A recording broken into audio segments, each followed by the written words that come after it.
രണ്ടു ദിവസം മുമ്പ് സുപ്രീം കോടതിയുടെ ഒരു വിധി വന്നു. അതായത് കേരളത്തിലെ ഏറ്റവും പ്രശ്നമായ ഓർത്തഡോക്സ് യാക്കോബായ തർക്കവുമായിട്ട് ബന്ധപ്പെട്ടാണ് വിധി. ആ വിധി വന്ന ശേഷം പെട്ടെന്ന് കത്തോലിക്ക ബാബ്, ഓർത്തഡോക്സ് സഭയുടെ കോട്ടയത്തുള്ള കത്തോലിക്ക ബാബ് അദ്ദേഹം അനൗൺസ് പറയുകയാണ് കുറ്റങ്ങളും കുറവുകളും രണ്ടു കൂട്ടത്തിലും ഉണ്ടായിട്ടുണ്ട്. നമുക്ക് ഒരു സഹോദര സഭയായിട്ട് മുന്നോട്ട് പോകാം. അതായത് ഒരു ഗ്രീൻ സിഗ്നൽ കൊടുത്തു. ഇനി അവർ പള്ളി പിടിച്ചെടുക്കൽ, ഇങ്ങനെ ഡെഡ് ബോഡി വെച്ചുള്ള പ്രശ്നം, ഇതിനൊന്നും അവർക്ക് താല്പര്യമില്ല. അതേപോലെ തന്നെ അതുമായിട്ട് ബന്ധപ്പെട്ട് യാക്കോബ സഭയുടെ ഇപ്പോഴത്തെ ബാവ, അതായത് നിയുക്ത ബാവ, അദ്ദേഹവും പറഞ്ഞിട്ടുണ്ട് അവർക്കും ഇരുന്ന് ഡിസ്കസ് ചെയ്ത് ഇതൊരു സമാധാനപരമായിട്ട് മുന്നോട്ട് പോകാനാണ് താല്പര്യം. അത് പോസിറ്റീവായിട്ടുള്ള സിഗ്നൽ കൊടുത്ത്. നിങ്ങൾക്ക് ഓർമ്മയുണ്ടായിരിക്കും, ഏകദേശം ഒരു മാസം മുമ്പ് ഞാനൊരു വീഡിയോ ചെയ്തിരുന്നു ഓർത്തഡോക്സ് സഭയുമായിട്ട് ബന്ധപ്പെട്ട്. കാരണം പള്ളി പിടിച്ചെടുക്കൽ, കാരണം ബേസിക്കലി ഞാൻ ഇങ്ങനെയുള്ള ഇഷ്യൂവിൽ ഇടപെടുന്ന ഒരാളെ അല്ല. അപ്പോൾ അതുമായിട്ട് ബന്ധപ്പെട്ട് കേരളത്തിൽ നടന്ന ചേലക്കര ഉപതെരഞ്ഞെടുപ്പുമായിട്ട് ബന്ധപ്പെട്ട് തൃശ്ശൂർ മെത്രാൻ ഓർത്തഡോക്സ് സഭയുടെ ഒരു കാരണവശാലും ജസ്റ്റിഫൈ ചെയ്യാൻ പറ്റാത്ത രീതിയിലുള്ള സ്റ്റേറ്റ്മെൻറ്റ് കൊടുക്കുന്നു. നിങ്ങൾക്കറിയാം, കേരളത്തിൽ ആകമാനം, അതായത് മധ്യ തിരുവിതാംകൂറിലാണെങ്കിലും മലബാറിലാണെങ്കിലും പലയിടത്തും ഇത് സ്റ്റേറ്റ് ഗവൺമെൻറ്റിൻ്റെ ലോ ആൻഡ് ഓർഡറിനെ തന്നെ ബാധിക്കുന്ന രീതിയിൽ വളരെ മോശമായ രീതിയിലാണ് മുന്നോട്ട് പോയത്. അവസാനമാണ് ഞാൻ ഈ ട്രംപ് കാർഡ് എന്നൊക്കെ പറയുന്ന പോലെ വെപ്പൺ പുറത്തെടുത്തത്. അതല്ലാതെ വേറെ ഒരു വഴിയില്ല. നിങ്ങൾക്ക് മനസ്സിലാക്കേണ്ട ഒരു പോയിന്റ് ഉണ്ട്. ഓർത്തഡോക്സ് സഭയുടെയും യാക്കോബ സഭയുടെയും പല മെത്രാന്മാരും, അതേപോലെ തന്നെ അച്ഛന്മാരും, വിശ്വാസികളും, പ്രധാനപ്പെട്ട അവരുടെ മാനേജിംഗ് കമ്മിറ്റി മെമ്പേഴ്സ്, ഇവരോടൊക്കെ ഞാൻ പറയുന്ന റിക്വസ്റ്റ് ചെയ്തിട്ടുണ്ട്, ഈ രീതിയിൽ ഇത് പോകരുത്. ഈ രീതി പോവുകയാണെങ്കിൽ ഇത് വലിയ നാശമാണ് ഉണ്ടാക്കാൻ പോകുന്നത്. ഇതൊരു ക്രൈസ്തവ ബിബ്ലിക്കൽ ദൈവവിശ്വാസമല്ല. നിങ്ങൾക്കിത് ഒരു കോർട്ടിൻ്റെ ഓർഡറും കൊണ്ട് നിങ്ങൾ കാണിക്കാൻ പോകുന്നത്, അല്ലെങ്കിൽ കാണിച്ചു കൊണ്ടിരിക്കുന്നത്, ലോകത്താരും ഇതിനെ ജസ്റ്റിഫൈ ചെയ്യില്ല. അപ്പോഴും ഞാൻ ആ മറ്റൊരു വീഡിയോയിൽ പറയുകയും ചെയ്തു, ഇന്ത്യയിലെ പല സുപ്രീം കോർട്ടിൻ്റെ കോൺസ്റ്റിറ്റ്യൂഷണൽ ബെഞ്ചിൻ്റെ ഓർഡർ പോലും നമ്മൾ എടുക്കുകയാണെങ്കിൽ സ്വാതന്ത്ര്യം കിട്ടിയ ശേഷം ഏകദേശം 1000-ലധികം ജഡ്ജ്മെൻറ്റ് ഇംപ്ലിമെൻ്റ് ചെയ്യാൻ പറ്റിയിട്ടില്ല. കാരണം ഇന്ത്യ എന്ന് പറയുന്നൊരു ബനാന റിപ്പബ്ലിക് അല്ല. ഇവിടെ കോടതിയല്ല ഇന്ത്യ ഭരിക്കുന്നത്. ഇന്ത്യയിലുണ്ടാകുന്ന ഡിസ്പ്യൂട്ടും പ്രശ്നങ്ങളും ഒക്കെ പരിഹാരമാണ് ഈ കോടതി. പിന്നീട് ഞാൻ അർത്ഥശങ്കയില്ലാത്ത പറഞ്ഞു, പിന്നീട് പല ഓർഡറുകൾ റിവേഴ്സ് ചെയ്യപ്പെട്ടിട്ടുണ്ട്. അതിനെ ഞാൻ കോട്ട് ചെയ്ത് നേരത്തെ കണ്ടിരുന്ന PC അലക്സാണ്ടർ, അദ്ദേഹവുമായിട്ട് ഞാൻ നടത്തിയ ഡിസ്കഷനുമായിട്ട് ബന്ധപ്പെട്ട് ഞാൻ പറഞ്ഞു. കാരണം അദ്ദേഹം തന്നെ പറഞ്ഞു ഈ കോർട്ട് ഓർഡർ റിവേഴ്സ് ചെയ്യാൻ സാധ്യതയുണ്ട്. കാരണം ഇത് ഒരു അഹങ്കാരത്തിൻ്റെ രീതിയിലല്ല പോകേണ്ടത്. അപ്പം നിങ്ങൾക്ക് 1934 കോൺസ്റ്റിറ്റ്യൂഷൻ ആണെങ്കിലും 2002 യാക്കോബ സഭ ഉണ്ടാക്കിയ അവരുണ്ടാക്കിയ ഒരു ചാരിറ്റബിൾ ട്രസ്റ്റ് പോലെയുള്ള സഭയാണെങ്കിലും ഇതൊക്കെ നമ്മൾ ഈ പറഞ്ഞ ലീഗൽ ഫ്രെയിം വർക്ക് എന്ന് മാത്രമേ ഉള്ളൂ. അതായത് നമ്മൾ മനസ്സിലാക്കേണ്ട, ഒരു മനുഷ്യൻ ജീവിക്കുന്നത്, അവൻ്റെ കമ്മ്യൂണിറ്റി ഉണ്ടാക്കുന്നത് ഈ ലീഗൽ ഫ്രെയിം വർക്കിലല്ല. അത് നമുക്കൊരു റൂൾ ഓഫ് ലോയാണ്. പക്ഷെ മനുഷ്യൻ്റെ ജീവിതവും അവൻ്റെ പ്രവർത്തനവും അവൻ്റെ കോൺട്രിബ്യൂഷനും അവൻ്റെ സഹായവും, മനുഷ്യൻ എങ്ങനെയാണ് ഒരു സാമൂഹിക ജീവിയായിട്ട് ജീവിക്കുന്നത്, അതിൻ്റെ അകത്ത് ചർച്ച വരുന്നുണ്ട്, മതങ്ങൾ വരുന്നുണ്ട്, എല്ലാം വരുന്നുണ്ട്. ഇതിനകത്ത് ഏറ്റവും പ്രാധാന്യം അർഹിക്കുന്നത് മനുഷ്യ സ്നേഹമാണ്. ഏറ്റവും മുൻപന്തി. അത് തന്നെയാണല്ലോ ബൈബിള് പറയുന്നത്.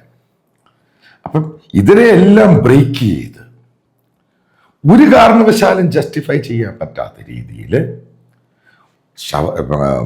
മനുഷ്യൻ്റെ ഡെഡ് ബോഡി വെച്ചിട്ട് ബഹളം ഉണ്ടാക്കുന്നു, സമരം ചെയ്യുന്നു, പ്രൊട്ടസ്റ്റ് നടത്തുന്നു, പള്ളി പിടിച്ചെടുക്കാൻ കുറച്ച് പോലീസുകാരുമായിട്ട് പോകുന്നു, അവിടെ അടി ഉണ്ടാകുന്നു, ലാത്തി ചാർജ് ഉണ്ടാകുന്നു, അത് എതിരൊക്കെ എന്ത് ജസ്റ്റിഫിക്കേഷനാണ് തരേണ്ടത്? ഏത് രീതിയിലാണ് ഇതിനെ ജസ്റ്റിഫൈ ചെയ്യുന്നത്? സുപ്രീം കോടതിൻ്റെ ഓർഡറാണോ? ഇപ്പം ഇന്ന് ആ ഓർഡറും കൊണ്ട് നിങ്ങൾക്ക് പോകാൻ പറ്റും? അഡ്മിനിസ്ട്രേഷൻ മാത്രമേ ഉള്ളൂ. ഇനി ഫർദർ ഇതിൻ്റെ ആർഗ്യുമെൻ്റ് ഉണ്ടാകും. ആ സമയത്ത് കുറച്ചും കൂടെ ക്ലാരിറ്റി വരും. അതായത് അഡ്മിനിസ്ട്രേഷൻ എന്ന് പറയുന്ന സംഭവം അത് ഏത് രീതിയിലാണ് വ്യാഖ്യാനിക്കുക. കാരണം സുപ്രീം കോടതി പറഞ്ഞു കഴിഞ്ഞു ഒറ്റ സഭയേ ഉള്ളൂ, അല്ലാതെ യാക്കോബയോ ഒറ്റ സഭയേ ഉള്ളൂ. അതനുസരിച്ചാണ് മുന്നോട്ട് പോകേണ്ടത്. കാരണം ഇനി ഇത് ഫർദർ ആർഗ്യുമെൻ്റ് സംഭവങ്ങളൊക്കെ വരാൻ പോവുകയാണ്. അപ്പം ഇതിനകത്ത് പാഠം പഠിക്കേണ്ടത് ഓർത്തഡോക്സുകാരാണ്. ഞാനൊരു ഓർത്തഡോക്സ് പഴയ വിശ്വാസിയാണ്, ജനിച്ച് വളർന്നതൊക്കെ. ഇപ്പം എൻ്റെ കുടുംബത്തിൽ തന്നെ എത്രയോ പേര് ഓർത്തഡോക്സുകാർ യാക്കോബക്കാർ കല്യാണം കഴിച്ചിട്ടുണ്ട്. എത്രയോ പേര് ബന്ധുക്കൾ യാക്കോബ സഭയിൽ അച്ഛന്മാരുണ്ട്. അപ്പം അങ്ങനെയുള്ള ഒരേ വിശ്വാസം ഇന്ന് ഓർത്തഡോക്സ് പള്ളിയിൽ തുബ്ദേൻ്റെ അത് അന്ത്യോക്യ പാത്രിയാർക്കീസിനെ പറ്റി പറയുന്നുണ്ട്. അപ്പം നിങ്ങൾ ആർക്ക് വേണ്ടിയാണ് ഈ ഫൈറ്റ് ചെയ്തത് ഇത്രയും നാളും? ഏകദേശം 100 വർഷത്തിലധികം ഈ ഫൈറ്റ്, വട്ടിപ്പണം, ചാട്ടിപ്പണം, അടി പിടി ബഹളം. നിങ്ങൾ ഈ സൺഡേ സ്കൂളിലൊക്കെ പഠിപ്പിച്ചത് തന്നെയല്ലേ? ഞാൻ സൺഡേ സ്കൂളിൽ 10ാം ക്ലാസ് വരെ പോയത്. അവിടെ ബൈബിൾ പഠിപ്പിച്ച്, അവിടെ മുഴുവനും പള്ളിയുടെ സഭാ തർക്കം. So nonsense. ഇത് ഇപ്പം ഞാനിത് വന്ന് സാത്താൻ്റെ സഭ 1ഉം 2ഉം പാർട്ട് ചെയ്ത് കഴിഞ്ഞപ്പോൾ ഓർത്തഡോക്സ് സഭക്കാർ മിണ്ടാതായി പോയല്ലോ. എന്തുകൊണ്ടാണ് മിണ്ടാതിരുന്നത്? ഞാൻ പലരുടെയും പേര് പറഞ്ഞല്ലോ. പല അച്ഛന്മാരും ഞാൻ അവിടെ പോയപ്പോൾ കണ്ടു, സംസാരിച്ചു. ഈ ബാവമാരെ കണ്ട സമയത്ത് എന്താ ഇതിനെപ്പറ്റി നിശബ്ദമായി പോയത്? എന്നിട്ട് പല യാക്കോബക്കാരെ വിളിച്ചു.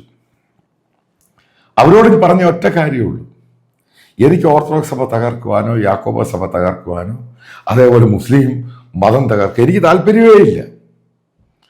നിങ്ങളുടെ അകത്ത് കൂടിയിരിക്കുന്ന ഈവിൾ, പൈശാചിക സാത്താൻ്റെ പ്രവർത്തികൾ, അത് മാത്രമാണ് ഡിമോളിഷ് ചെയ്യാൻ താല്പര്യമുള്ളത്. എനിക്ക് ഇസ്ലാം എന്ത് പ്രശ്നം? അതിൻ്റെ അത് തീവ്രവാദികളായ സുഡാപ്പികളോടാണ് എൻ്റെ പ്രശ്നം. കാരണം മനുഷ്യനായിട്ടല്ലേ ജീവിക്കാൻ ശ്രമിക്കുന്നത്. അതാണ് അതിൻ്റെ പേരിൽ ഞാൻ ആ വീഡിയോ ചെയ്ത താഴത്തെ കമൻറ്റുകളിലൊക്കെ ഈ സുഡാപ്പീസ് എന്ന കമൻറ്റ് ചെയ്യുന്നത്. അവൻ ഈ കുന്തം എന്തറിയുക ഈ തർക്കത്തെ പറ്റി. അപ്പോൾ കേരളത്തിൽ സിനിമകളിലും ടി വികളിലൊക്കെ നേരത്തെ കണ്ടിരുന്ന കാത്തലിക് അച്ഛന്മാരായിരുന്നു, അതായത് തൊപ്പിയൊന്നുമില്ലാത്ത. അപ്പോൾ അതിനുശേഷം സഭാതർക്കം വന്ന് ടി വിയിലും ഈ ന്യൂസ് ചാനലിലൊക്കെ തൊപ്പി വെച്ച അച്ഛന്മാരും എപ്പോഴും കറുത്ത കുപ്പായം, അതായത് സന്ധ്യാ നമസ്കാരത്തിനും ഒക്കെ എടുത്ത അച്ഛന്മാരെ ആദ്യമായിട്ടാണ് കേരളത്തിലെ ജനങ്ങൾ ഇത്രയും കാണുന്നത്. അപ്പം ഒരു ഓർത്തഡോക്സ് സഭ പഴയ വിശ്വാസി എന്ന നിലയിൽ എനിക്ക് പറയാനുള്ള ചില കാര്യങ്ങളുണ്ട്. നിങ്ങൾ ആദ്യം ചെയ്യേണ്ടത്, നിങ്ങളുടെ ഇടയിൽ ആരാണ് ഈ സഭാ തർക്കവുമായിട്ട് മുന്നോട്ട് പോകാൻ ഇപ്പോഴും വലിയ താല്പര്യമുള്ളത്, അവരെ പുറത്താക്കാൻ നിങ്ങൾ പഠിക്കണം. 2 കൂട്ടരും. അതായത് നിങ്ങൾ ഇനി ഒരുമിച്ച് പോകുമോ, അത് രണ്ടാമത്. പക്ഷേ എൻ്റെ ഒരു സജഷൻ എന്ന് പറയുന്നത് ഈ സഭ ഒരുമിച്ച് തന്നെ പോകണം. വളരെ സിമ്പിളാണ്. ഇപ്പോഴത്തെ യാക്കോബായുടെ ആ മെത്രാനെ അദ്ദേഹത്തെ പിടിച്ച് നിയുക്തഭാവയാക്കുക. ഈ സംഭവമൊക്കെ തീർന്നു. എന്ത് പ്രശ്നമാണെന്ന് പറയാം നിങ്ങൾ തമ്മിൽ എന്ത് പ്രശ്നം? അന്ത്യോക്യ പാത്രിയാർക്കീസിനെ നിങ്ങൾ അംഗീകരിക്കുന്നില്ല എന്ന് പറയും. അദ്ദേഹത്തിന് ഈ അംഗീകാരമൊന്നും വേണ്ട. ഇപ്പം ഈ വരാൻ പോവാന്നല്ലോ, അയാളുടെ കയ്യൊപ്പുണ്ട് എന്നൊരു വാക്ക് പറഞ്ഞാൽ എന്ത് കുന്തുവാ നഷ്ടപ്പെടുന്നത്? ഇതെന്ത് വലിയ സംഭവമാണ് ഇത്. നിങ്ങൾ ആദ്യം പഠിക്കേണ്ടത് ഗ്രീക്ക് ഓർത്തഡോക്സ് സഭയെ പറ്റി പഠിക്കണം. അതേപോലെ അർമേനിയൻ ഓർത്തഡോക്സ് സഭയെ പറ്റി പഠിക്കണം. റഷ്യൻ ഓർത്തഡോക്സ് സഭയെ പറ്റി പഠിക്കണം. ഞാനിത് ഓർത്തഡോക്സുകാരോട് പറയുക, വായിച്ചു നോക്കണം. എന്തുകൊണ്ടാണ് ഈ സഭകളെല്ലാം മെലിഞ്ഞ് ഒന്നിനും കൊള്ളാത്ത രീതിയിലായി പോയതിൻ്റെ കാരണം എന്താ? കാരണം അവരും ഇതേപോലെ തിരുത്താൻ അത് റിഫോംസ് ആ സാധനം അവർ അഡോപ്റ്റ് ചെയ്യാൻ തയ്യാറായില്ല. ഞാൻ ഏതൻസി പോയി ഈ പറയുന്ന ഗ്രീക്ക് ഓർത്തഡോക്സ് സഭയുടെ ചർച്ചകളിലും അവിടെയുള്ള ആശ്രമത്തിലും ഒക്കെ ഞാൻ പോയിട്ടുണ്ട്. ഇതിനെപ്പറ്റി കുറച്ച് പഠിക്കാൻ ശ്രമിച്ചിട്ടുണ്ട്.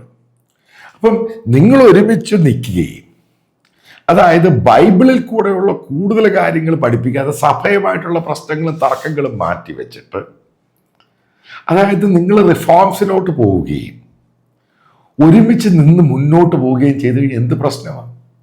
ഈ യാക്കോബായുടെ ഇപ്പോഴത്തെ സീനിയർ മെത്രാൻ എന്ന് പറയുന്ന ഗ്രിഗോറിയോസ് ബിഷപ്പ്, ബേസിക്കലി അയാൾ ഈ പരിമല തിരുമേനിയുടെ ബന്ധുവാണ്. ഓർത്തഡോക്സ് സഭയുടെ ആദ്യത്തെ പരിശുദ്ധൻ പരിമല തിരുമേനിയാണല്ലോ. ഇതിന് അത്രയേ ഉള്ളൂ ഈ സംഭവം. നിങ്ങൾ ആലോചിച്ച് നോക്കുക. അപ്പം പുള്ളി അക്സെപ്റ്റ് ചെയ്യാൻ നിങ്ങൾക്ക് എന്താ പ്രശ്നം?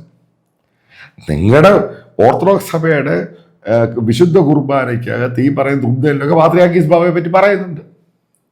പുള്ളിയെ അംഗീകരിച്ചുകൊണ്ട് എന്ത് കുന്തവാ നിങ്ങൾക്ക് നഷ്ടപ്പെടാൻ പോകുന്നത്? അയാളെ ഇവിടെ വന്ന് ഭരിക്കാൻ പോകുമോ? ഇതൊക്കെ വളരെ സിമ്പിളായിട്ടുള്ള കാര്യങ്ങളാണ്. 100, 50, 60 വർഷം യുദ്ധം ചെയ്യുന്ന രാജ്യങ്ങൾ അവരൊരുമിച്ചിരുന്ന് 1 മണിക്കൂർ അക്രോസ് ദ ടേബിൾ സംസാരിക്കും, പ്രശ്നം മാറുന്നുണ്ട്. നിങ്ങൾ ഒരു സഭ, ഒരു വിശ്വാസി, ബന്ധുക്കള്, സ്വന്തം, എല്ലാം ബന്ധുക്കള് സ്വന്തക്കാരും മാത്രമല്ലേ നിങ്ങൾ?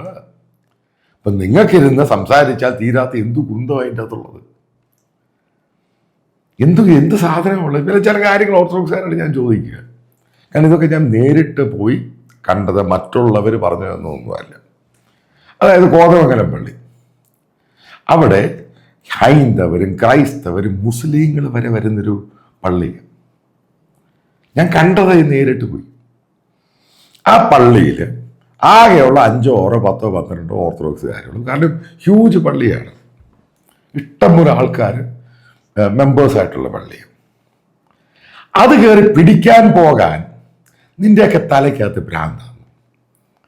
അതേപോലെ മണർകാട് പള്ളി. കാരണം ഞാൻ ഈ മണർകാട് പള്ളിയും പരിമലപ്പള്ളിയിലും ഒക്കെ എൻ്റെ ചെറുപ്പത്തിൽ എൻ്റെ അമ്മ കൊണ്ടുപോയിട്ടുള്ളതാണ്. അപ്പം ആ സമയത്തൊന്നും നമുക്കറിയത്തില്ല. അന്ന് ഈ പ്രശ്നം ഉണ്ടായിരിക്കും, ഇത് ജാക്കോബയാണ്, ഇത് ഓർത്തഡോക്സ്, ഇതെന്ത് കുന്തമാണ് ഇത്? കാരണം എൻ്റെ അമ്മയുടെ അമ്മാച്ചനെ അവിടെ നേരത്തെ എങ്ങാണ്ട് പള്ളിയിൽ 8 നോമ്പുമായിട്ട് ബന്ധപ്പെട്ട് പാലക്കാട് നിന്നോട് വിസിറ്റ് ചെയ്യാൻ വന്ന സമയത്ത് അവിടെ വെച്ചാണ് ഈ കാർഡിയാക് അറസ്റ്റ് ഉണ്ടായിട്ട് മരിക്കുന്നത്. ആ പള്ളിയുടെ മേളിലാണ് അടക്കിയേക്കുന്നത്. അപ്പം അവിടെ പോകുമ്പോൾ അവിടെ പോയി കാണാറുണ്ട്. ഇതൊരു റിലേഷൻഷിപ്പാണ് ബേസിക്കലി. അപ്പം മണർകാട് പള്ളി പിടിക്കണം, ഏതോണ്ടൊരു കോപ്പിലെ ഒരു മുൻസിഫ് കോർട്ടിൻ്റെ ഓർഡറുമായിട്ട് ഒരു തെണ്ടി അച്ഛൻ വന്നേക്കുക. അപ്പം ബേസിക്കലി ഈ അച്ഛന്മാർക്കും ബിഷപ്പുമാർക്കുമാണ് വിശ്വാസമില്ലാത്തത്. വിശ്വാസികൾക്ക് വിശ്വാസമുണ്ട്. ആ വിശ്വാസത്തെയാണ് നിങ്ങൾ ഈ അടിയിൽ കൂടി ഇവരെ കളഞ്ഞു കുളിപ്പിച്ചത്. എത്രയോ ഓർത്തഡോക്സ് അച്ഛന്മാർ, സഭയുടെ മാനേജിങ് കമ്മിറ്റി മെമ്പേഴ്സ്, സീനിയർ ആയിട്ടുള്ള അച്ഛന്മാർ എന്നെ വിളിച്ച് പറഞ്ഞു, നിങ്ങൾ ചെയ്തത് ഏറ്റവും നന്നായി. അതേപോലെ യാക്കോബ അച്ഛന്മാർ, കാരണം അവർ തമ്മിൽ ഇവർക്കൊന്നും പ്രശ്നമൊന്നുമില്ല. ചില ഈ തിരുമേനിമാരുടെ വെച്ച് ചെവി പോയി ഊതിക്കൊടുക്കുന്ന, അതായത് എഡ്യൂക്കേറ്റഡ് അല്ലാത്ത വൃത്തികെട്ട ചില അച്ഛന്മാരുടെയാണ് ഈ പ്രശ്നം. ബിബ്ലിക്കൽ തോട്ട്സ് ഉള്ളവർ ഏത് രീതിയിലാണ് ചിന്തിക്കുന്നത്? ഈ ശവശരീരം വെച്ചോ അടിക്കാനും പിടിക്കാനും ബഹളമുണ്ടാക്കാനും ഒക്കെ പോവുക. ഇനി എൻ്റെ മറ്റൊരു സംഭവം എന്ന് പറയുന്നത്, നിങ്ങൾ 2 കൂട്ടരും പോയിട്ട് പരിമലപ്പള്ളിയിൽ ഒരു 3 മേൽ കുർബാനയും മണർകാട് പള്ളിയിൽ 3 മേൽ കുർബാനയും കഴിഞ്ഞു കഴിഞ്ഞാൽ തീരാവുന്ന പ്രശ്നമേ ഉള്ളൂ. ഇത് എൻ്റെ ഒരു സജഷനാണ്. ഞാൻ ഈ പറയുന്ന സഭാ പണ്ഡിതനും ചരിത്രകാരനും ഒന്നുമല്ല, പക്ഷെ ഇത്രയൊക്കെ ഉള്ളൂ ഇതിനകത്ത്. അതിൽ തീരാവുന്ന പ്രശ്നമാണ് നിങ്ങൾ ഊതിപ്പെരിപ്പിച്ചുകൊണ്ട് വന്ന് ഇതിനെ കോളമാക്കി കൈ കൊടുത്തത്. ഇതല്ലേ ഉണ്ടായത്? അതേപോലെ തന്നെ മറ്റൊരു സംഭവമുണ്ട് ഇതിനകത്ത് പറയാനുള്ള ഒരു പ്രധാനപ്പെട്ട കാരണം.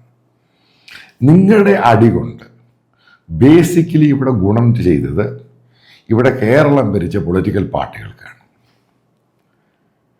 ഈ പിണറായി വിജയൻ ഗവൺമെൻറ് ഈ സഭ അടിയെ പറ്റി എന്തുകൊണ്ടും അറിയാവുന്നേ. 2 സഭ അടിക്കുന്നു. ഒരു സമയത്ത് ഞാൻ ആലുവയിൽ ജാക്കോബ പള്ളിയുടെ മുമ്പിൽ പിണറായി വിജയൻ്റെ ഒക്കെ പോസ്റ്റർ വെച്ചിട്ടുണ്ട്, അഭിനന്ദനങ്ങൾ, ചർച്ച് ബില്ല്. So nonsense. ഇതിനകത്ത് രാഷ്ട്രീയക്കാരെ പിടിച്ചു വലിക്കുന്നു. ഇലക്ഷനുമായിട്ട് വോട്ട് ചെയ്യുമ്പോൾ ഞങ്ങൾ അവർക്ക് വോട്ട് ചെയ്യത്തില്ല, ഞങ്ങൾ ഇവർക്ക് വോട്ട് ചെയ്യുന്നുണ്ട്. അതായത് ഇന്ത്യ എന്ന് പറഞ്ഞ ജനാധിപത്യ രാജ്യത്തെ അതിൻ്റെ പൊളിറ്റിക്കൽ പാർട്ടി ഇന്ത്യൻ കോൺസ്റ്റിറ്റ്യൂഷനെയും ഇന്ത്യയുടെ മതവിശ്വാസത്തെയും ഇന്ത്യയുടെ ധാരണകളെയും ഈ സഭകൾ ഉദ്ദേശിച്ച ബനാന റിപ്പബ്ലിക് ആണെന്നാണ്. അതാണ് നിങ്ങൾക്ക് മനസ്സിലായിട്ട് എത്രമാത്രം സ്ട്രോങ് ആണ് ഇന്ത്യൻ കോൺസ്റ്റിറ്റ്യൂഷൻ. ഇതെല്ലാവർക്കും മനസ്സിലാകേണ്ട പ്രധാനപ്പെട്ട പോയിന്റാണ്. പിന്നെ എൻ്റെ ഒരു ഫൈനൽ റിക്വസ്റ്റ് ഉണ്ട് ഈ രണ്ട് സഭകളോട്. ഒന്നാം, സുപ്രീം കോടതിൻ്റെ റിട്ട് കിടക്കുകയാണ്. നിങ്ങൾ നിർബന്ധിത കുമ്പസാരം ഈ സാധനം നിർത്തണം. കാരണം ആ കേസിൽ ഞാനും കൂടെ കക്ഷി ചേരാൻ പോവുക. ഈ സഭയിൽ നിന്ന് തന്നെ ഈ കുമ്പസാരം എടുത്ത് മാറ്റണം. ഈ കമ്പിക്കഥ കേൾക്കാനുള്ളതല്ല കുമ്പസാരം. കാരണം കുമ്പസാരം എന്ന് പറയുന്ന സാധനം സഭ പറയുന്നത് ഒരു കൂതാശയാണ്. അതിനെ മിസ്യൂസ് ചെയ്യുകയാണ് എല്ലാ രീതിയിലും. ഇത് പൂർണ്ണമായിട്ട് എടുത്ത് കളയണം. അതിൽ കാരണം ഓർത്തഡോക്സ് സഭയാണ്, ഞാൻ ആ കേസിൻ്റെ ഡീറ്റെയിൽസൊക്കെ വായിച്ചു. ഇത് ഡിലേ ചെയ്യിപ്പിക്കുന്നത്. ഈ സാധനം എടുത്ത് മാറ്റിയേ മതിയാവത്തുള്ളൂ. അതായത് കുമ്പസാരിച്ചാൽ മാത്രമേ സഭയിൽ കല്യാണം കഴിക്കാൻ പറ്റത്തുള്ളൂ എന്നുള്ള സംഭവമൊക്കെ അതൊക്കെ പണ്ടങ്ങ് പറഞ്ഞാൽ മതി. അത് ഇനിയും നടക്കത്തൊന്നുമില്ല. കാരണം ഇത് ഫൈറ്റ് ചെയ്യേണ്ട കേസ് തന്നെ. അതുകൊണ്ട് നിങ്ങൾ തന്നെ തീരുമാനിച്ച് നിർബന്ധിത കുമ്പസാരം, ഈ കുമ്പസാരം തന്നെ ഇല്ലാതാക്കുക. ഇതുകൊണ്ട് ഈ പറയുന്ന ഈ ആളുകൾക്ക് മനസ്സിലാകട്ടെ. അതേപോലെ തന്നെ നിങ്ങൾ പഠിപ്പിക്കേണ്ട കൂടുതൽ ഈ സഭയുടെ ചരിത്രമല്ല. നിങ്ങൾ പഠിപ്പിക്കേണ്ടത് ബൈബിൾ എന്താണ്, വാട്ട് എക്സാക്ട്ലി ബൈബിൾ സേ. അതുണ്ടെങ്കിലുണ്ടെങ്കിലും ആ സാധനം നിങ്ങൾ പഠിച്ചിരുന്നുവെങ്കിൽ, അത് മുന്നോട്ട് വെച്ചാണ് നിങ്ങൾ മുന്നോട്ട് പോയിരുന്നുവെങ്കിൽ, ഒരു കാര്യം കൃത്യമായിട്ട് പറയാം, ഇത്രയും നാളും നിങ്ങൾ ഈ അടിയുണ്ടാക്കത്തില്ല. ഇതിനെന്നേ ഒരു സൊല്യൂഷൻ വന്നു. കാരണം ബിബ്ലിക്കൽ തോട്ട്സും ബിബ്ലിക്കൽ ബിലീഫ്സുമാണ്. നിങ്ങൾ പഠിച്ചത് ഗുണ്ടായുസവും അടിയും പിടിയും പിടിച്ചെടുക്കലും വെട്ടും കുത്തും കൊലപാതകവുമാണ്. അതാണ് നിങ്ങൾ പഠിച്ച ബൈബിള്. ആ ബൈബിളാണ് സത്യം, അത് സഭയുടെ ചരിത്രം. അതിനെ എടുത്ത് തോട്ടിൽ കളയുക. ബൈബിളിനെ മുന്നോട്ട് വെച്ചാണ് സഭ മുന്നോട്ട് പോകേണ്ടത്. അങ്ങനെയാണെങ്കിൽ മാത്രമേ ഈ സഭകൾ പിടിച്ചു നിൽക്കാൻ കഴിയൂ. അല്ലെങ്കിൽ ഞാൻ വളരെ കൃത്യമായിട്ട് പ്രഡിക്റ്റ് ചെയ്യാം, 10-25 കൊല്ലം കഴിയുമ്പോൾ ഈ സഭയിൽ പിന്നെ ആളില്ലാതാകും. ഈ പാതിരിമാരും ഇല്ലാതാകും, ബിഷപ്പുമാരും ഇല്ലാതാകും. ഇത് നേരത്തെ ഗ്രീക്ക് ഓർത്തഡോക്സ് സഭ പോലെ ആയി മാറും. ഇതെൻ്റെ വൺ ഓഫ് ദ പ്രഡിക്ഷനാണ് നിങ്ങളെപ്പറ്റി.